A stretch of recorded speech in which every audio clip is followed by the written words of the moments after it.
from the top floor, tips from the top, alright, from the top floor. First guest today. This is a marathon. Dane told me and Colleen told me it's never been done before, so this is an experiment. We'll have to see. First guest, John Chiara. Good to have you here. Thank you for having me. So I was looking through the things I actually originally found out about you probably a year ago, and I was sent a video by someone, a link to a YouTube video or something, that showed me one of the most incredible things. Now we're looking at cameras today. We have DSLRs, we have mobile phone cameras that are the size of a pea. So when we look at what you do, this is kind of a bit of a mind-boggling concept. And how do you call it? The big camera? Yeah, it's a camera obscura basically, but yeah, I call it the big camera. A camera obscura. Let's run some video. That's from that's up on the KQED website. I just have to find my mouse cursor. Here we go, and let's just have a look at that. So that is. This is my elevator to where I live, but basically the camera, it comes in several sections. So this is the lens piece. This is the actual lens box right there. Yeah. This is the camera. It's the trailer actually. That's the trailer, yeah, basically. So it's it's a box that you extend out. It's like a field camera that you build on site. So this is just every time I see that, I just wonder how can you make this work. I mean, you're a strong guy, so you probably need to be for that. I like the work. I like the simplicity of it, and I like kind of like taking like several of parts of the process out, right, and streamlining it as much as possible. So speaking of streamlining, you basically reverse that whole thing. Today we shoot hundreds, if not thousands, of pictures in a very short time. It's digital. You just delete them if you don't need them anymore. It's probably not as fast with your camera. No, I take one picture a day usually. One picture a day. I have several cameras. They're all kind of like this, so they're all like large box cameras, and so I'm working in a 20 by 24 format, right, and this camera produces a 50 by 63 inch print, which is pretty sizable. Yeah, it's like 4 feet by 5 feet almost, something like that. 3.5 so wait, by 4.5 feet. Just to make that clear, you don't shoot on a negative, no, which then gets enlarged in some way. You shoot the final picture right on. Yeah, onto Cibachrome paper. Is that a positive paper? It's a positive paper, so I don't use a negative. And I kind of the process. I kind of turn around the darkroom, enlargement, sort of filtration right when I'm shooting it. So right. So here's darkroom techniques. Here's you using filters that size. Yeah, and I kind of dodge and burn while I'm taking the photo. So there's a lot of visualization. That's what you do. I've seen you do that on the video where you go in front of the lens and you just do the kinds of things that traditional photographer would do in the darkroom. Yeah. Dodge and burn, make parts like the sky a bit darker to be closer to the foreground. Yeah, exactly. So you actually get inside that camera. Yeah, you have to get inside and check the focus. I focus mathematically. You know, I have like sort of measurements set up where I pull the camera length out and put the different segments on, so I have it kind of down, but you have to still check the focus. And so how do you check the focus? You get inside and it's extremely dark in there. I would think so. And it takes like about 10, 15 minutes for your eyes to adjust, and all right, you can just basically make out glare. And after a while, the image sort of like develops. It's really nice to be inside, actually, to get this camera obscura sort of sensation where like things are moving on the outside, but you're in this quiet, dark place, and you're just kind of like watching things develop. So it's basically you stop time for a short period. You kind of it totally detaches you from the world outside, other than maybe seeing a bit of a picture. So we just seen you do the burn and dodge in the video.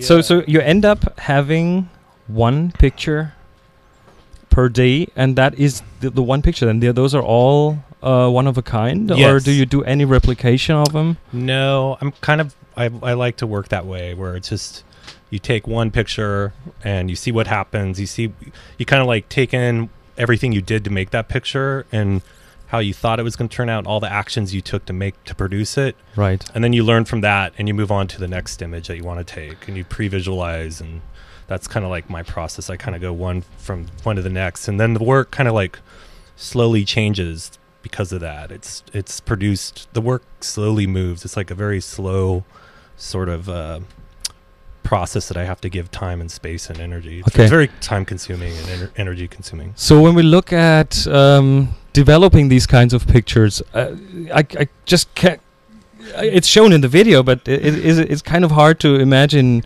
hard to visualize doing that. We have pictures that size. How do you have like a big dark room, a big black room with big pots of developer? I think it's going to show it in a bit, but I have a drum process that I do. It's a very old school drum color process that was, you know, early before processors really. And I bought a 20-foot length of sewage pipe from this from some company down in Chino, and had it trucked up on a semi and cut it up into segments. Sewage pipe.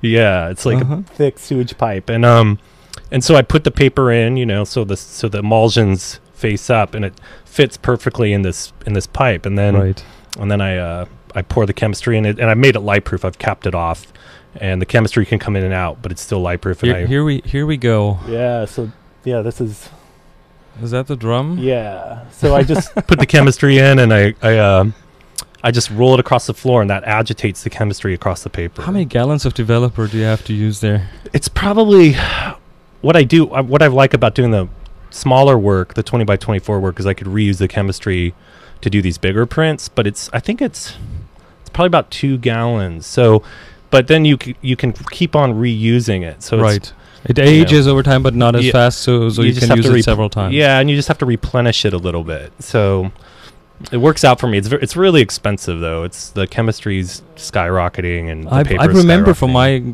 days in the dark room back at school when we had like smaller dark rooms, and even that wasn't really cheap. Yeah, it's. Do you actually then buy like 20, 50, 100 pots of developer, or do you buy them like industry size? It's kind of an industry size, yeah. And then yeah, pretty much. This is just, the concept is just so different from what I was used to, from digital, even from the old analog days, where I did develop my own negatives. Yeah, okay, this is a drum process, but then all the enlargement and everything, I did the black and white in the dark room, but all the color stuff ended up being in a color lab. You do color? Yeah, it's all color. Yeah. So I've been doing some black and white, which is also satisfying, but I really like the color. It's okay. So that big camera, you don't have a tripod for that. How do you position it other than driving somewhere? I mean, you will have to set the inclination. What's one thing I really like about it is the big camera. You're very limited. It's like it's on a trailer. You can only go places where you can pull up, and I really there's something really nice about that. It's like you're limited by the space or by different vistas where you can photograph, which is I usually photograph from a vista, and so it kind of like it's kind of a challenge, you know, and it kind of like forces you of what images are even possible, and you have to work within these parameters. Yeah, I do that on a lot of the workshops. We work with limitation, with okay, you have all the possibilities to take your pictures. Now let's just reduce that down to one focal length, or down to one location, or down to something else that makes people forces people into thinking different, into exploring another area in their mind. So that must be similar for you there. Yeah, it's nice. It's it forces you to like kind of visualize what's possible within these restraints. So I remember that I told you there'd be sunshine after rain, and I told you there'd be laughter after pain. I remember that you said it ain't as easy as it seems. Makes it easy.